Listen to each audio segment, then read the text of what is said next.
Coming to you from Pittsburgh, Pennsylvania, I'm Patrick Coleman for D3Sports.com. I've got my D3Hoops.com shirt on today, and we're talking with Carnegie Mellon women's basketball coach Kathy McConnell-Miller, entering her second year as head coach of the Tartans. First of all, Coach, I appreciate you taking the time to sit down with me here on a Friday afternoon in September. Absolutely. It's talking D3 Hoops is what it's all about right now, so I'm super excited to be here.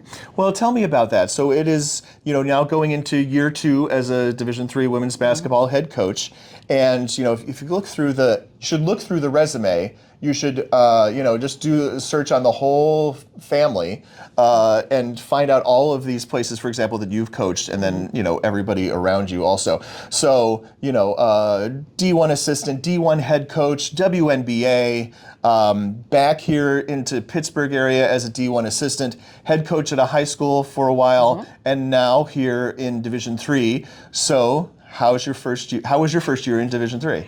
It was exceptional. I really didn't have any expectations of what Division III looked like or what my team was going to look like.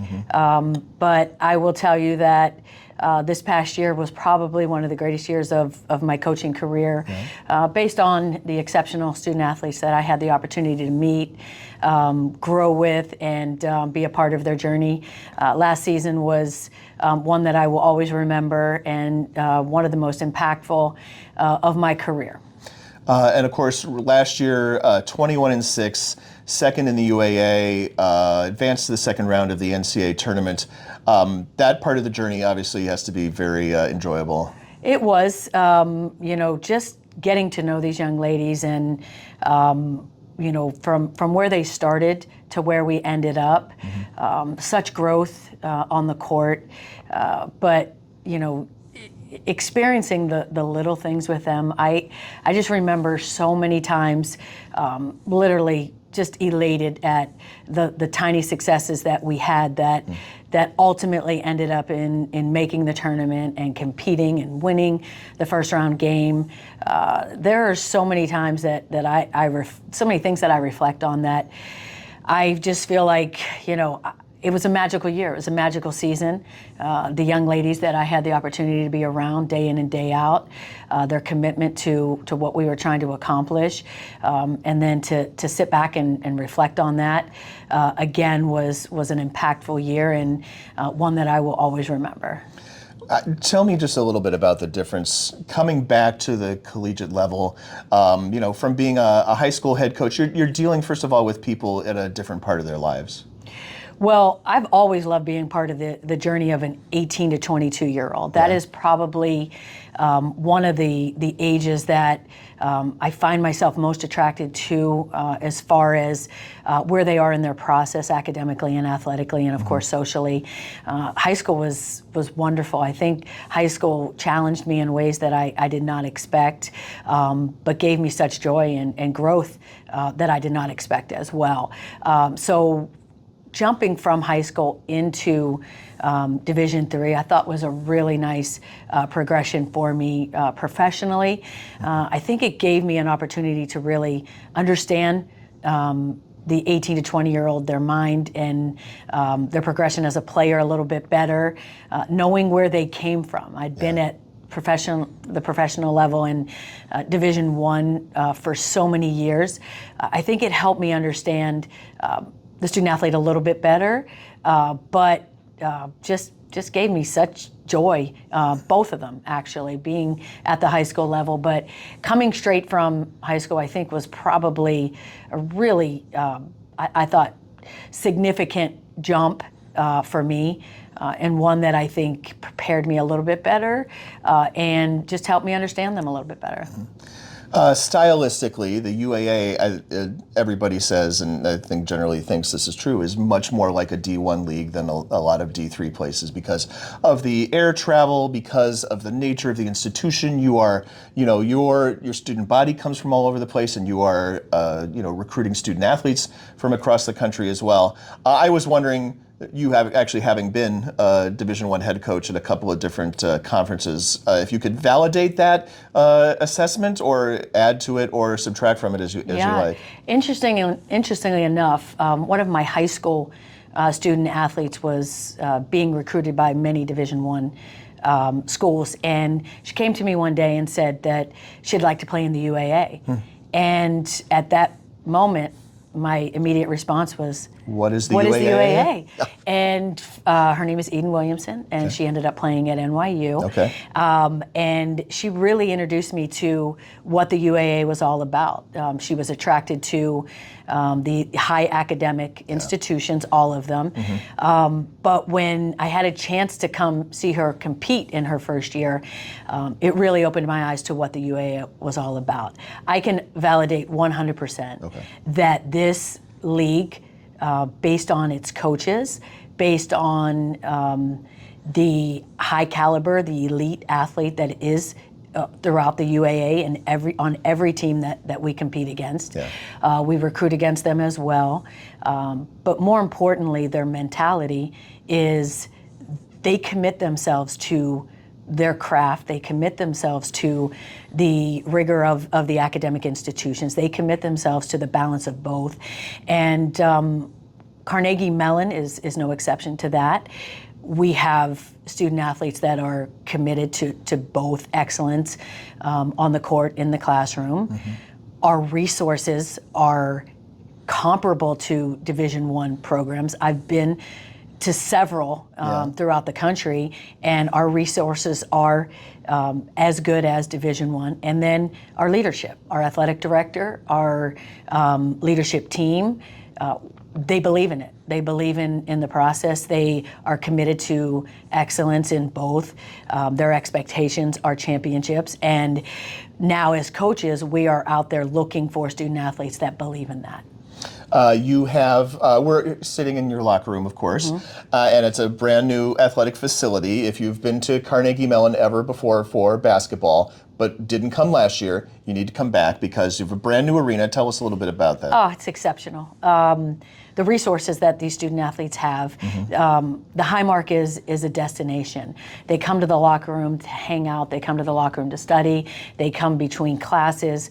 We have a designated student athlete lounge for all of our student athletes to. I know you have someone guarding the door outside so they don't come into the locker room right now as between classes to interrupt us. Absolutely.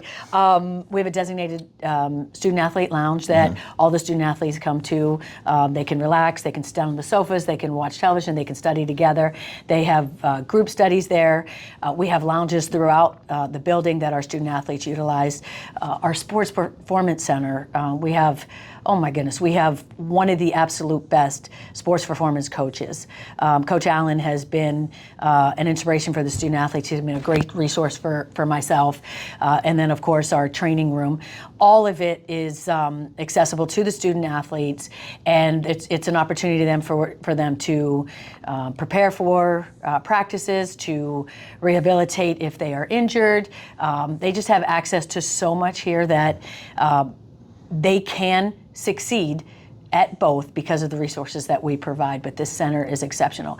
And most importantly, it's a place that we can interact with all of the students. We have faculty and staff that come in and play noon ball. We have students that come in and study. They don't get sent somewhere else, right? They don't get sent somewhere else. So it is for the student body, and it is for the student athletes, and it's a place for all of us to come together.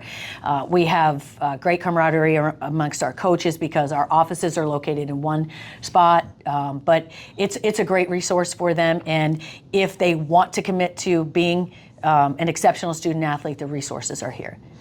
Also about the UAA, of course, is I think a lot of, I'm going to assume you know out there, Division III fans, about the UAA, and I will skip the basics.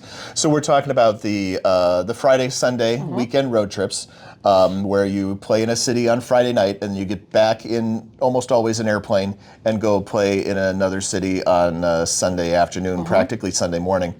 And I feel like you guys and Case geographically are kind of in the center. Other than going to maybe Emory, your trips are not as long as they are for Brandeis or WashU or Chicago.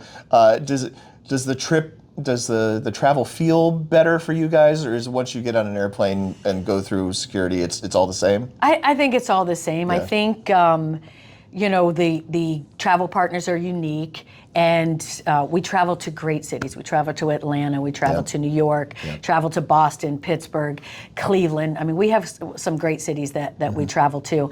I think once you're in an airplane, and not to mention we're traveling with our men's program. Right. So for the staffs and the players to be able to experience that together, I think is unique. We do travel, we leave on Thursday and we return on Sunday, so we only miss class on Fridays. So I think our administration does a really good job of making sure that we miss minimal class. But the one great part about being on the road is just being able to experience them in their element, just collaborating with the men's team and each other. They're studying all the time. They're studying on buses. They're studying in the hotel lobbies. We get up. We enjoy cities. We have time to experience families on the road, whether it's a meal with a family or them coming out or families hosting.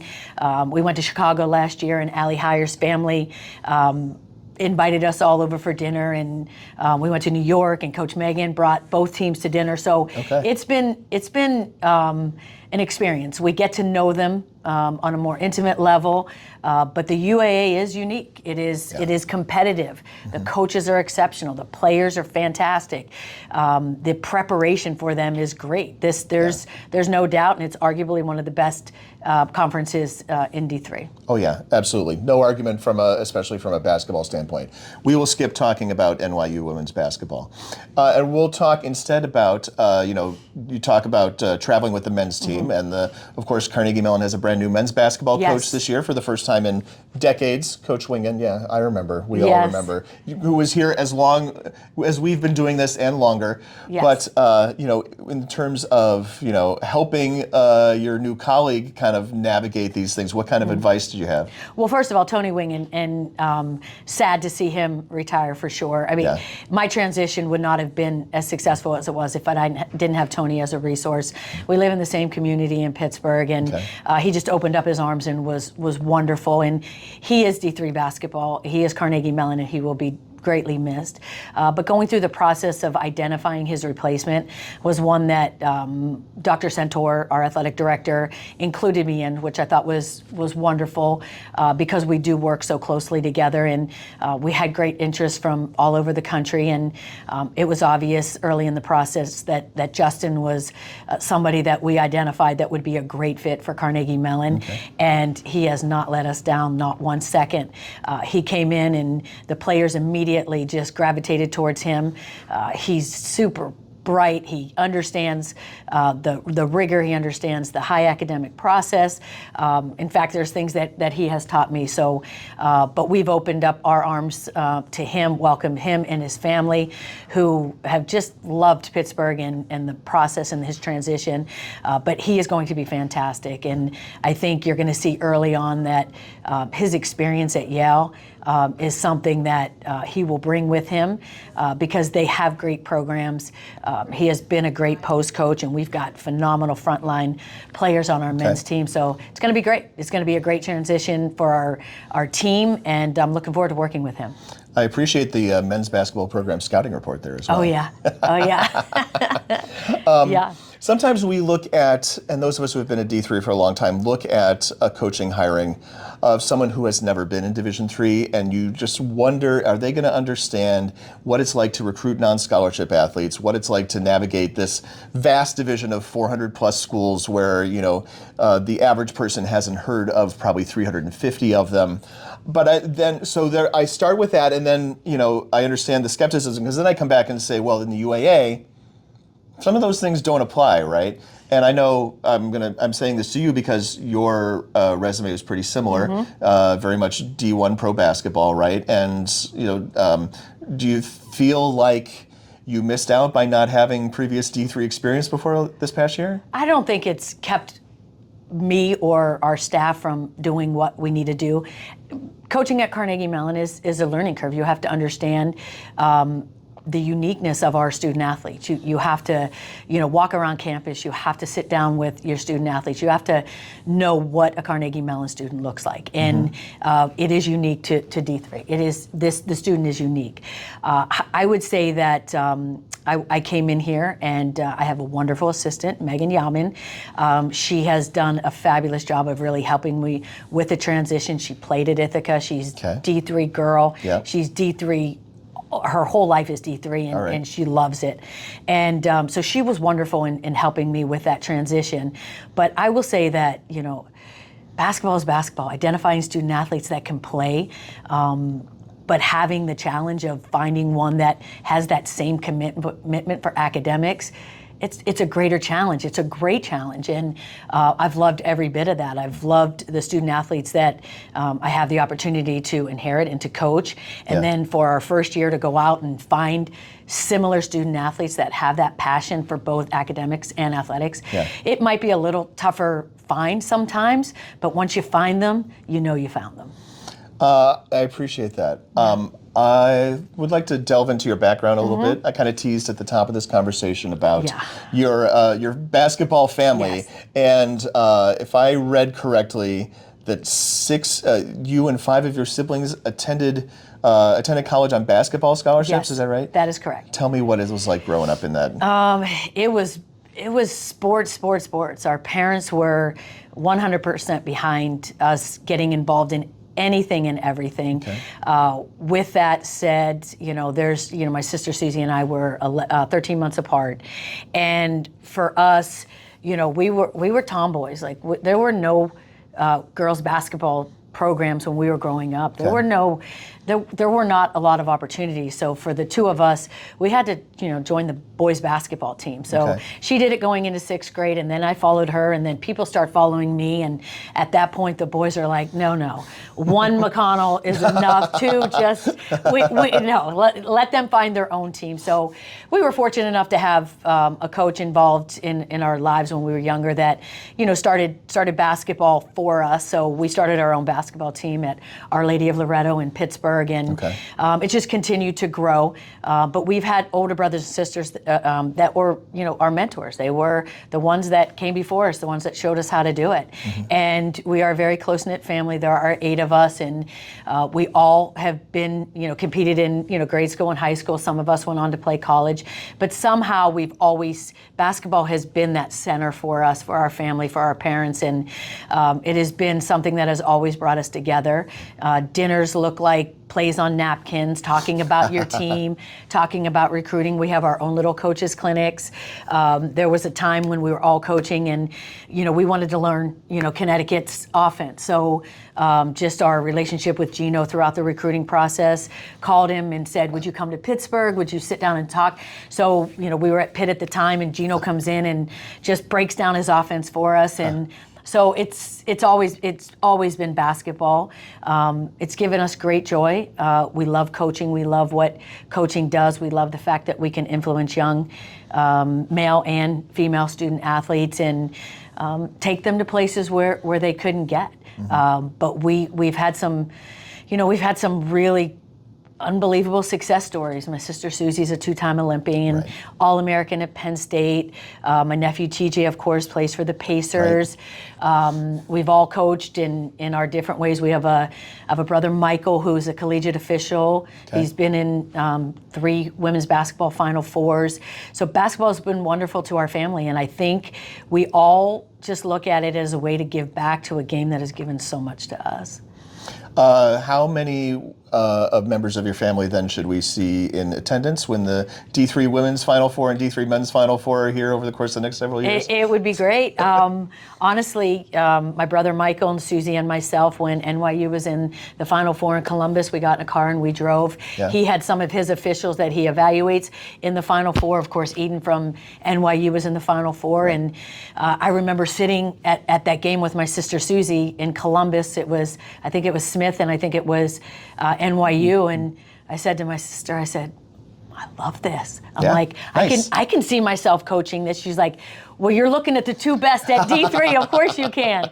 But it has been that kind of ride. It has been that kind of ride for all of us.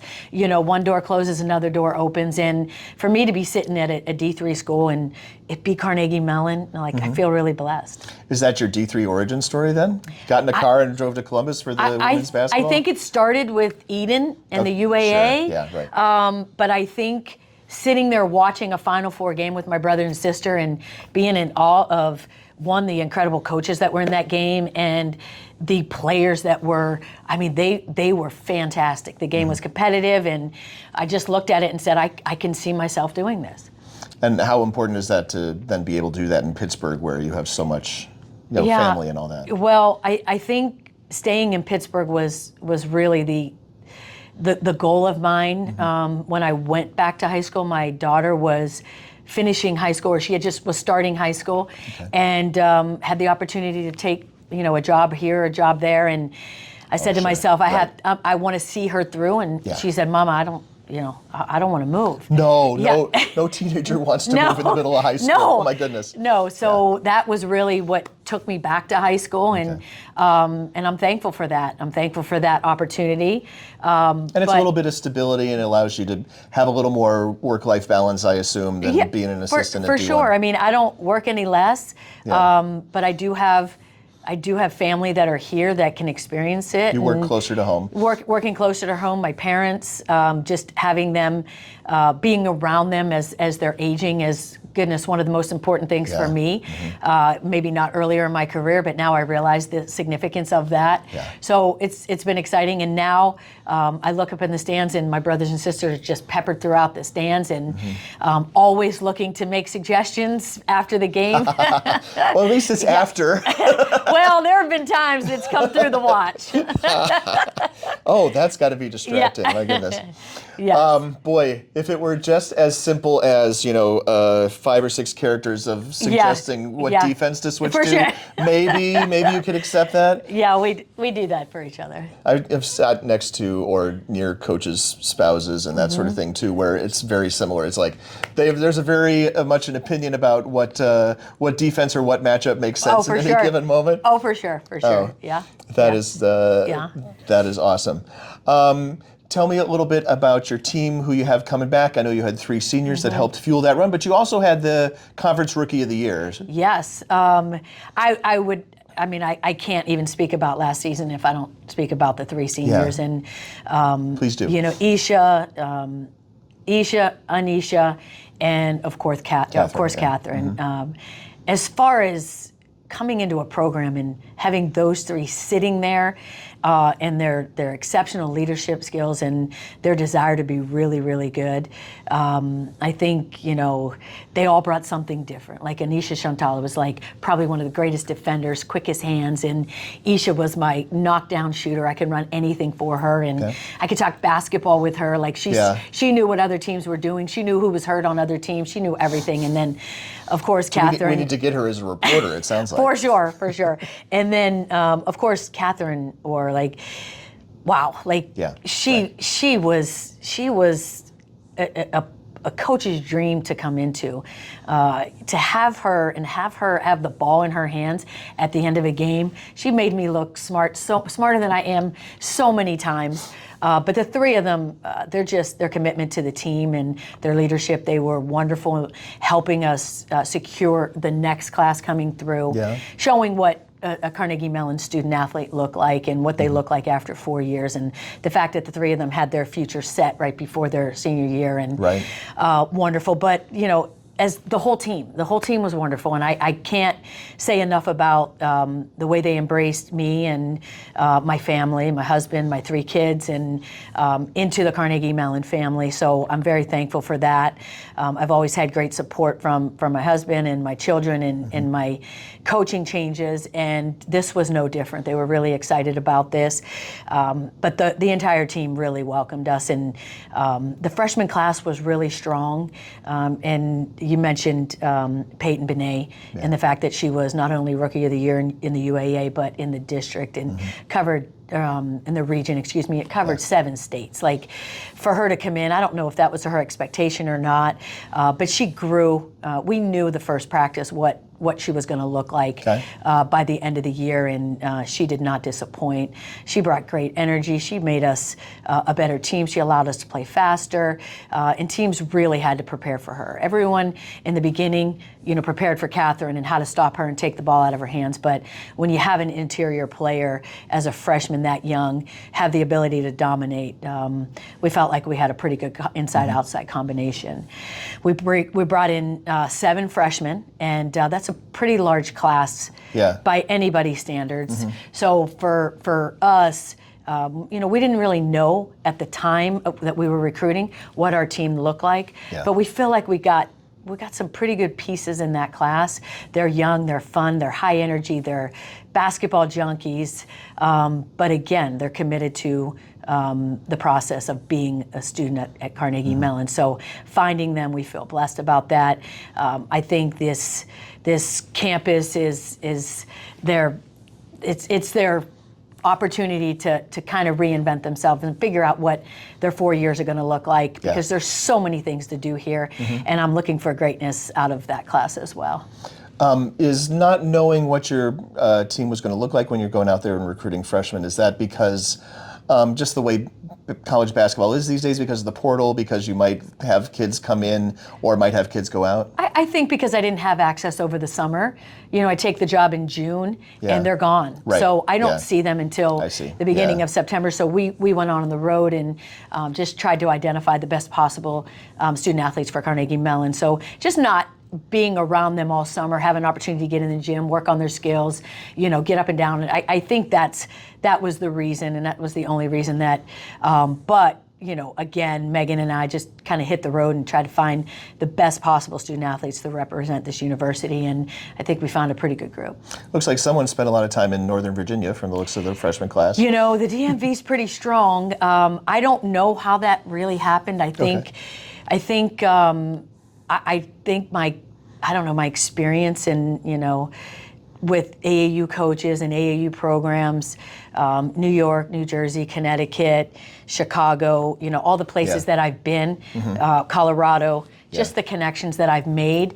I think that was probably the easiest transition, just relying on coaches that I've worked with in the past, with places that I've been. But Carnegie Mellon, if you look across anybody's roster, we recruit nationally and internationally. So with this incoming class, we've got programs represented like Archbishop Mitty out of California, a perennial top 25, St. John Vianney out of New Jersey, a perennial top 25, Stevenson in Chicago. So those are the 3 that are outside of the DMV that we've been able to have some success with. But we'll recruit anywhere. If somebody's interested in the process here, then we're open to it.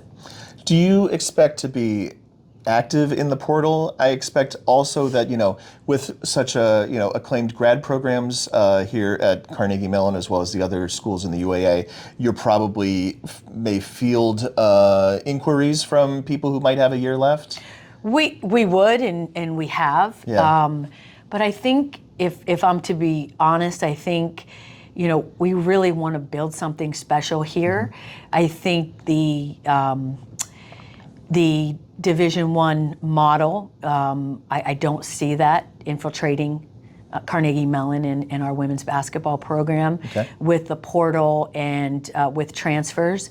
But I'm always open to get better. I mean, everybody's situation is different. Sometimes things just don't work out, and if Carnegie Mellon is somewhere that somebody ultimately would like to be, we would always explore that. But I think we're trying to build it on players that are coming out of high school, that are committed to the process here, that want to take 3 or 4 years and build a championship caliber program.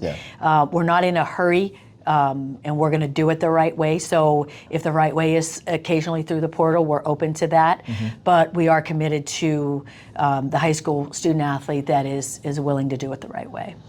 Payton Baney, last year we talked a little bit about her accolades, and you told us a little bit about what she did on the floor. And she's last year a complementary piece to those three seniors you talked about. Now, as a sophomore, right, she's going to be taking on a different mantle. She's going to be the focus of even more attention. What have you seen from her in terms of how she's grown her game, or what would you like to see from her as you guys get on the floor here in the upcoming weeks? When I talk about Payton, and anybody brings up Payton, I love to share that she is the oldest of 8 children. Okay. And which is similar. I'm the 6th, but she's the 8. So it goes to show a little bit about the type of person that she is. She is a leader, and she is somebody that has been relied on by her family I get that. for quite some time. And I don't think that's any different here. We're going to rely on Payton. We're going to rely on her skill set. We're going to rely on her leadership. We're going to rely on her athleticism and her desire to really be good. She has this determination in her that, fortunately, you don't have to teach. Like, all those other things come naturally, her academics and her success. But this determination and what she has internally and how she really builds her game through practice, through working on her skill. Last year she was, as everybody is as a freshman, a work in progress. And where are we going to find her scoring? Where can we put her in the offense that is going to best suit her? Yeah. And after working with her just in this short time this year, she has really worked on her game. She would like to be more of a threat from the perimeter, which this would allow us. Are you okay with that? Oh, I welcome okay. that. Excellent. I welcome that and encourage her to shoot the 3. And it would allow us to play a little bit differently and not just be one-dimensional with her inside. I think her ability to score in transition, to be able to catch and rip from the high post or from the three-point line, it allows us to play different players and play a little bit faster. And but she's really improved from her freshman year to her sophomore year. She came back in really good condition, and she's going to be relied on a great deal for scoring, but she does it effortlessly. She's a special player, and one I'm very thankful we have in the program. How soon until you get your 8 days with your student athletes here? Well, we already have one. We've already done one. We're going to. And people can spread them out, right? So it doesn't have to be consecutive. It doesn't have to be consecutive. Yeah. No, I think for us, last year we used them early because it was really important for me to learn a lot about our team. Sure. This year we waited a couple weeks, so we got one in. We'll go one a week, and then we'll increase it to two a week leading up to October 15th. But our captains do a really good job of making sure that they're securing gym time and getting on the shooting apparatus and making sure they're getting shots up or playing 5-on-5. So I think we have strong leadership in that area where they can get in the gym and they can work together, and they do a good job of taking what we learn in our one of our eight sessions and then implementing it into their workout. So it's been exciting to see them grow, and Lord knows what they're doing in there, but it's working because every time they come back and we see them, they look better and better. All right. I appreciate you sitting down with me today and talking about Tartan women's basketball. Anytime I've got a chance to talk about our remarkable young women, I'm going to take advantage of that. But it's been a great year. I'm looking forward to this year. I think any of my coaching colleagues that call and ask, like, what's it like?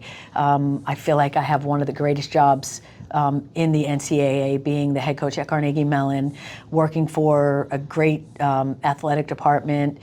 Dr. Centor has been wonderful support.